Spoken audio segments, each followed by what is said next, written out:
안녕하세요. 저는 아들 하나를 키우고 있는 30대 주부입니다. 길지 않은 결혼 생활이었지만 제 나름의 최선을 다해서 여기까지 왔어요. 그렇기에 저도 이 가정을 깨고 싶지 않았지만 시어머니의 폭언 때문에 더는 견딜 수가 없어서 이렇게 이혼을 결심하게 되었습니다. 처음 남편과는 사내 동기로 만났습니다. 3살 차이 나는 남편은 매사가 좋은 게 좋은 거다 하는 사람이에요. 아무리 화가 나도 큰 소리 내는 법이 없고 그래서 좀 답답한 면도 있습니다. 연애할 때는 이런 무던한 남편의 성격이 좋았습니다. 저에게 크게 요구하는 것도 없었고 다툴 일도 별로 없었으니까요. 하지만 결혼하고 살아보니까 연애할 때랑은 또 다르더군요. 아이들 문제로 부부싸움을 하게 되어도 시댁에서 무리한 요구를 해와도 한 번을 속 시원하게 제 편에 서준 적이 없는 사람입니다. 그런데 왜 진작에 헤어지지 않았냐고 누군가 묻는다면 당연히 아들들 때문입니다. 2살 터울로 태어난 아들들에게 아빠의 자리를 뺏을 수는 없었으니까요. 또 애들한테는 비교적 자상하고 따뜻한 좋은 아빠였기에 그냥 내가 좀만 참자 생각했습니다. 사실 결혼을 약속했을 때부터 시어머니의 막말은 조금씩 있었습니다. 남편의 고향은 서울에서 한참 먼 곳으로 소위들 말하는 시골 깡촌이라고 불리는 곳입니다. 그리고 시어머니는 그곳에서 유일하게 아들을 대학 보내신 분이에요. 그렇다 보니 당신 아들에 대한 자부심이 대단하십니다. 그래서인지 처음에 제가 남편과 결혼을 약속하고 인사를 드리러 갔을 때부터 저를 마음에 들어하지 않으셨어요. 저더러 학교는 어디까지 다녔나 하시길래 저는 서울에서 여대를 나왔다 하니 여대가 무슨 대학이냐며 혀를 차시더라고요. 그러면서 여자는 어차피 시집가면 남의 집 사람 되는 거 그 부모가 헛돈 쓴 거라고 하셨습니다. 하지만 그때는 시골분이시라 말씀을 좀 거칠게 하신다 생각을 했을 뿐 파혼까지 생각하지는 못했습니다. 무엇보다 남편과 사이가 괜찮았고 남편이 시어머니께 자기가 졸업한 학교보다 이 사람이 졸업한 학교가 훨씬 좋은 대학이라고 저를 대변해 주었거든요. 그렇지만 시어머니는 그런 남편에게 언제부터 네가 나한테 말대꾸를 했냐며 괘씸하다면서 더는 들으려고 하지 않으셨습니다. 하지만 시어머니의 막말은 거기서 멈추지 않았습니다. 같이 회사를 다닐 때부터 남편은 인기가 많았어요. 아주 훤칠한 인물은 아니었지만 그래도 호감 가는 인상의 성격도 좋다고 소문이 나니 좋다는 여직원들이 많았어요. 소문으로는 대학교 다닐 때 총장 딸도 쫓아다녔다고 하더라고요. 그래서 저랑 사내 커플로 소문났을 때도 솔직히 주변 반응이 각양각색이긴 했습니다. 이게 안 들으려고 해도 다 결국엔 귀에 들어오더라고요. 보통 남직원들은 그래도 참한 여자 골라서 장가간다는 식이었고 여직원들은 눈이 삔 거 아니냐는 소리까지 하더라고요. 제가 막 아주 늘씬하고 얼굴이 예쁘고 그렇진 않거든요. 저는 사실 좀 통통하고 그냥 웃는 상이에요. 귀엽다는 소리는 몇 번 들어봤어도 예쁘다는 소리는 거의 못 들어본 게 사실이고요. 그런데 시어머니가 번번이 제 외모를 지적하시더라고요. 가만히 있는데 왜 인상을 쓰고 있냐고 하시면서 여자가 그러고 있으면 들어오던 복도 나간다고 하시고요. 한 번은 김장 때문에 신우들은 물론이고 주변 사는 이웃들까지 다 시댁에 모인 날이었습니다. 시댁 식구들은 누구 하나 할 것 없이 다들 말랐어요. 신우들은 저만 보면 왜 이렇게 부었냐고 그러고 어디 아픈 건 아니지라며 걱정해주는 척을 했지만 한마디로 저 살쪘다고 돌려서 비꼬는 걸 전 알고 있었습니다. 하지만 저는 한 번도 신우들의 말은 몸이 부러웠던 적이 없거든요. 그래서 그러던지 말던지 크게 신경 쓰지 않았어요. 그런데 그날도 김장을 하러 간 거니까 제가 좀 헐렁한 옷을 입고 있었거든요. 그랬더니 시어머니가 다들 모인 자리에서 저더러 살 좀 빼라고 이래가지고 어떻게 애를 낳냐면서 무안을 주시더라고요. 그때는 남편도 화가 나서 시어머니한테 도대체 이 사람한테 왜 그러냐고 화를 버럭 내더라고요. 그랬더니 시어머니가 오히려 사람들 있는 데서 서럽다며 며느리 없고서 아들놈이 배는 게 없는지 지 엄마한테 저러고 달라든다며 엉엉 우시는 거예요. 평소에는 당신도 한마디 같이 하시고는 무시해버리시는 양반이 보는 눈이 많으니까 완전히 태도를 바꿔버리셨고 졸지의 남편은 아주 천하에 없는 불효자식이 되어버렸습니다. 저도 아주 못돼 처먹은 며느리가 되어버렸고요. 그리고 그날 이후로 남편은 시어머니께 죄송한 마음이 들었는지 전보다 더 잘하고 더 신경 쓰는 효자가 되어버렸네요. 김장 사건 이후 얼마 뒤 제가 임신을 했습니다. 양가 도움 없이 15평 남짓의 투룸에서 살림을 하고 있었는데 하루는 말도 없이 시어머니와 시아버지가 올라오셨더라고요. 집들이 이후로 한 1년 반 만에 오셨던 거예요.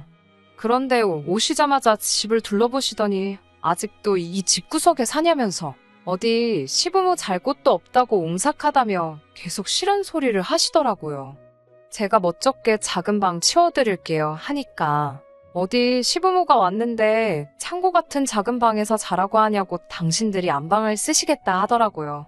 당시 저도 배가 불러오고 있어서 안방 침대를 내어드리고 바닥에서 자기가 곤란한 상황이었거든요. 결국 남편이 시어머니더러 그러면 오늘은 며느리랑 같이 안방에서 주무시라고 대신 이 사람 자다가 물 마시고 싶다거나 뭐 필요하면 엄마가 해줘야 한다고 했어요. 그러자 시어머니는 며느리가 상전이냐고 한마디 하시더라고요. 남편이 손주 가진 며느리한테 그 정도도 못 해주냐고 하니까 그제서야 됐다고 그냥 작은 방에서 주무시겠다 하시더라고요. 하루 이틀 계시다 신우네로 가실 건가 했는데 3일째가 되도록 가시지도 않고 신우 쪽에서도 전화 한 통이 없길래 이상하다 싶었습니다.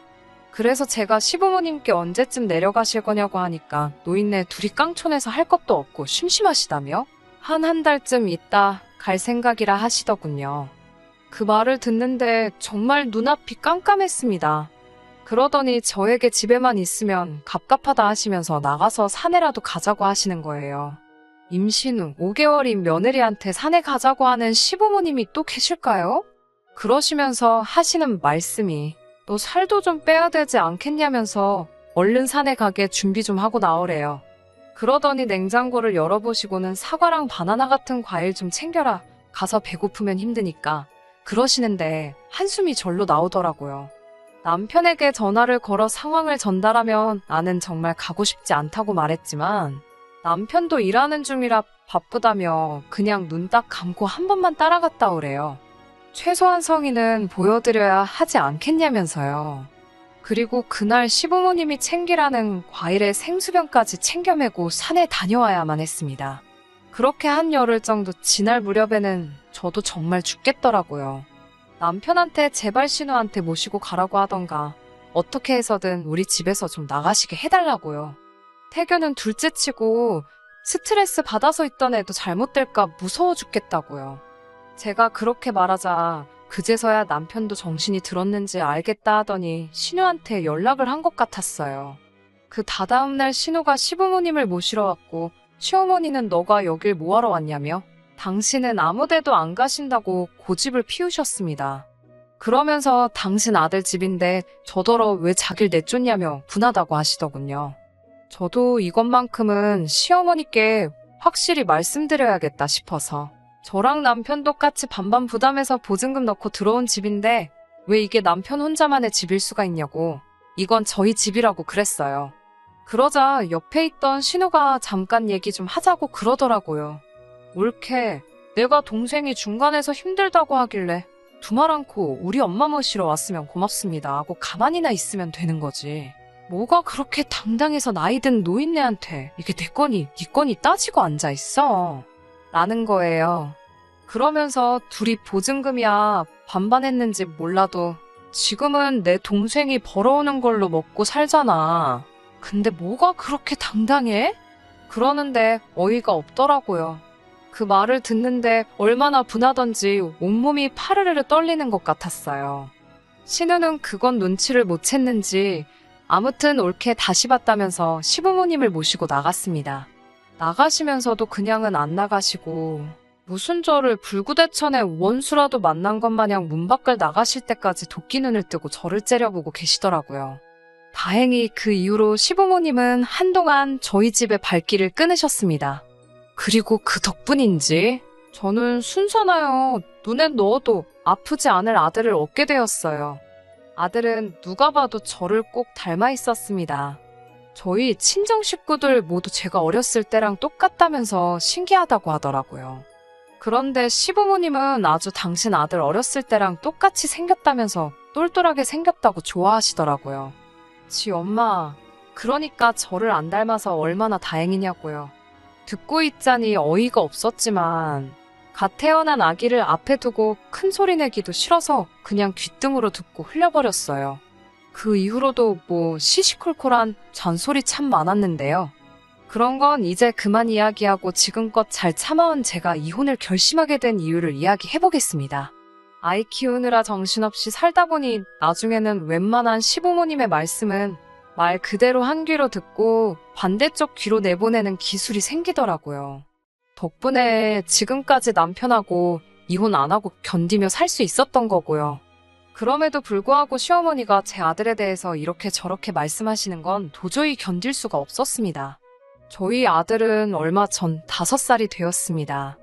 요즘 애들은 한 4살 때부터 한글은 물론이고 알파벳도 배운다고 하던데 저희 아들은 그렇게는 잘 못하더라고요.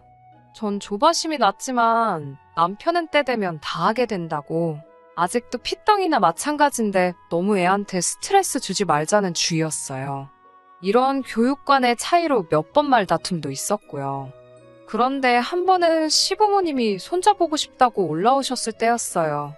시부모님은 한술 더 떠서는 애가 공부에 흥미 없는 게 다 저 때문이라고 하시면서 앞으로 뭐가 되려고 저러는지 모르겠다 하시는 거예요. 그래서 제가 아무리 그래도 그렇지 아직 한참 어린애한테 그렇게 말씀을 하시냐고 쏴붙였습니다. 무슨 저주를 내리는 것도 아니고 너무 화가 나더라고요. 그러더니 저희 남편은 어렸을 때 동네에서 무슨 수재라고 소문이 났었다나요. 그래봤자 그 동네의 집이라고 20채나 되나? 그렇게 작은 마을인데 수재라니 듣는데 어이가 없어서 웃음이 났어요. 그러자 너 왜 시어머니가 말씀하는데 웃냐면서 못 배운 티를 낸다고 하시더군요. 그래서 제가 시어머니한테 제가 뭘 못 배웠냐고, 저도 서울에서 대학 나오고 배울 만큼 배웠다고 따졌습니다. 그러자 뭐냐 그래 너가 배웠다고 지금 시어머니를 무시한다 이거지 라며 어디다 막 전화를 거시더라고요. 신우였어요. 신우가 저를 바꾸라고 했는지 시어머니가 전화기를 저한테 들이밀었지만 저도 신우가 욕할 것 뻔히 하니까 안 받았습니다. 그러자 신우도 화가 났는지 남편한테 전화해서 제가 자기 전화를 무시한다면서 생난리를 쳤더라고요. 남편은 저에게 왜 일을 크게 만드냐면서 너 요즘 한 귀로 듣고 한 귀로 흘리는 거 잘하지 않냐고, 이번에도 그러지 왜 못 참았냐고 제 탓을 하더라고요. 제가 나에 대해서 이러쿵저러쿵 말씀하시는 건 얼마든지 하셔도 괜찮다고. 하지만 왜 아직 앞길이 구말리인 손자한테 그런 소리를 하시냐고 기분 나쁘다고 그랬어요. 그러다 시어머니가 사시면 앞으로 얼마나 사시겠냐면서 나중에 후회하지 말고 계실 때 잘하라고 하더군요. 그 말을 듣는데 얼마나 성질이 나던지 저도 지지 않고 시어머니는 나한테 그러는 거 후회 안 하신대? 라고 따져 물었습니다. 그러자 남편도 딱히 할 말이 없는지 한숨만 쉬더라고요. 그리고는 얼마 전에 결정적인 사건이 있었습니다. 시어머니가 며칠 전부터 신으며 저희 남편이며 연락을 해서 당신이 아프시다고 소문을 내셨더라고요. 남편이 지나가는 말처럼 저에게 어머니가 아프시다네 그러길래 그래 그럼 병원 가보셔야 되는 거 아냐? 라고 대답하니 그렇지 가보셔야지 하고는 말더라고요. 순간 전화를 드릴까 하다가 남편도 신호도 아무 말도 안 하는데 내가 뭐하러 나서나 싶어서 그냥 가만히 있었어요. 그리고 한 사흘 지났을까 신우한테 갑자기 연락이 오더니 오늘 우리 엄마 그 집으로 갈 거라고 하더군요. 제가 당황해서 저희 집이요? 하고 묻자 나는 이제 짜증나서 같이 못 지내겠으니까 올케가 모시고 병원도 좀 다녀오고 시골에다가 다시 모셔다 드려 이러더라고요. 저는 솔직히 너무 황당했어요. 아무리 자기가 짜증나도 그렇지 저희 부부랑 한마디 상의도 없이 시어머니를 모시고 와서는 무턱대고 모셔다 놓으신다고 하니깐요. 그렇지만 아프시다는 분을 못 소개할 수도 없고 알겠다 했습니다. 그리고 몇 시간 후에 신우가 진짜로 시어머니를 모시고 왔어요. 신우가 오기 전에 몇 번이고 상황을 알아보려고 남편한테 전화를 했었는데 안 받더니 시어머니가 도착하고 나서는 귀신같이 전화가 오더라고요. 그러더니 어머니는 어때 보이냐며 저보고 어머님한테 잘 해드리라 하는 거예요. 그래서 제가 이게 어떻게 된 거냐고 자초지종을 물으니 아프시다니까 남편이 신우더러 우리 집으로 모시고 오라고 했대요. 모시고만 오면 자기가 뒷일은 알아서 한다고요. 그래서 제가 나랑 상의라도 한마디 하지 그랬냐고 하니까 그럼 네가 퍽이나 오라고 했겠다면서 자기도 중간에서 힘들다면서 그냥 시부모님이 뭐라고 하면 네 하고 그대로만 하래요. 그러면서 지나가는 말처럼 자기가 그 많은 여자들 중에 왜 인물 같은 거 안 보고 저를 만난 줄 아냐고 하더라고요. 고분고분하고 순한 여잔 줄 알았다면서 속은 기분이라고 하더군요. 그 말을 듣는데 망치로 머리를 한 대 맞은 느낌이었어요. 저는 그래도 남편과 사랑해서 한 결혼이라고 믿었기에 시댁의 부조리한 대우에도 꼭 참고 남편만 보고 살았으니깐요. 제가 그날 밤 퇴근하고 돌아온 남편에게 나를 사랑한 적은 있냐고 물으니까 남편이 그냥 홧김에 한 소리를 가지고 또 무슨 사랑했냐는 그런 소리까지 나오냐면서 그만하자고 자기 피곤하다고 그러더군요. 지금 생각해보면 저는 그때 남편이 한 수 접고 들어가는 그 모습에서 어떻게든 희망을 찾으려고 한 것 같아요. 제대로 잠도 못 자고 다음날 일단 시어머니를 모시고 병원으로 향했습니다. 시어머니는 할 일 없는 제가 같이 가는 게 당연하다며 저더러 맨날 남편 출근하면 혼자 집에서 밥이나 해먹고 뒹굴거리니 좋겠다고 비아냥거리시더군요. 애는 옆에서 칭얼거리지 시어머니는 뭐가 불만이신지 계속 비아냥거리시지 정신이 하나도 없더라고요. 그러다 시어머니가 결정타를 날리셨습니다. 제가 운전하는 걸 가만히 보시더니 저더러 대가리에 든 건 없어도 몸땡이는 잘 굴리네 그러시는 거예요. 그런 상스러운 말은 살면서 처음 들어봤기에 저는 너무 놀라서 하마터면 가로수를 들이받을 뻔했습니다. 가까스로 차를 멈추고 제가 뒤를 돌아보며 시어머니께 방금 뭐라고 하셨냐니까 듣지 않았냐며 몸땡이는 잘 굴린다고 그러면서 그러니까 내 아들도 꼬셔내고 그러시는 거예요. 저는 바들바들 떨리는 두 손으로 간신히 핸들을 부여잡고 집에 돌아올 수 있었습니다. 집으로 돌아와 남편에게 있었던 이야기를 하니 처음엔 제 말을 못 믿겠다며 말 지어내지 말라고 저더러 아무리 시어머니가 싫어도 적당히 하라고 화를 내더라고요. 제가 녹화된 블랙박스 화면을 보여주니 그제서야 남편도 시어머니한테 왜 그런 말씀을 하셨냐고 그래요. 그러자 시어머니가 그게 왜 녹화가 돼 있냐며 당황하시더니 자기는 칭찬으로 한 소리라고 말도 안 되는 변명을 늘어놓으시더군요. 남편은 저에게 요즘 어머님 건강이 안 좋아서 그러신 것 같으니 좋은 게 좋은 거다 생각하고 그냥 넘어가자고 그러더군요. 나이 드신 양반한테 따져서 뭐가 좋겠냐고요. 그렇지만 저는 이번만큼은 사과를 받아야겠다고 했고요. 그러자 신우까지 저희 집으로 쫓아와서는 저더러 적당히 좀 하라면서 그럼 뭐 지금 시어머니더러 며느리 앞에 무릎이라도 꿇고 죄송합니다 하라는 거냐면서 억지를 쓰더라고요. 그래서 제가 나는 진정 어린 사과 한마디를 원한 건데 그것마저 안 된다고 하시니 방법이 없는 것 같다고 남편한테 나는 그만 이 집에서 나가겠다고 그랬습니다. 그러자 남편이 대번에 별소리를 다 한다면서 그럼 우리 애는? 이러더군요. 그래서 당신이 키우라고 했습니다. 애를 인질로 저를 잡아두려는 계산이었겠지만 제가 됐다고 하니 시어머니가 기세등등하게 신우한테 그럼 네가 데려다 키워라 그러시더군요.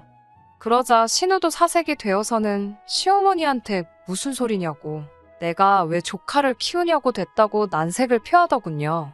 그러면 아들 장선인데 어디 내다버리기도 하라는 거냐면서 애 대학교까지만 보내놓으면 그때 가서 남편이 다시 데리고 오면 되지 않냐고 하시더라고요. 신우가 얼굴이 사색이 돼서 남편한테 좀 어떻게 좀 해보라는 식으로 사인을 주더니 남편도 그제서야 시어머니한테 엄마는 왜 집사람한테 그런 소리를 해서 이 사단을 만드냐며 빨리 사과하라고 하더군요. 하지만 오히려 시간이 지날수록 제 마음은 냉정하게 식어갔고 상황도 더 명확하게 보이더군요. 저도 엄만데 아들을 포기하고 싶은 마음은 추호도 없었어요. 하지만 아들 때문에 제 인생을 포기할 수도 낭비할 수도 없었습니다. 그래서 저는 남편에게 양육권이랑 양육비 주는 조건이면 언제든지 애는 보게 해주겠다고. 그리고 이혼 후에도 만에 하나 시어머니 돌아가시고 나서 그때 가서 다시 시작하자거나 할 생각하지 말라고 세상 그 무슨 일이 있어도 당신이 나랑 다시 합칠 일은 없을 테니까 혹시나 하는 기대도 진작에 버리라고 말해줬습니다. 남편은 저에게 생각할 시간을 달라고 하면서 일전에 자기가 저에게 했던 모든 말들은 진심이 아니니까 잊으라고 하더군요. 어머니 편, 아내 편, 둘 다 동시에 들 수는 없으니 전부 제가 이해해 줄 거라 믿고 어머니 편을 들었다고요.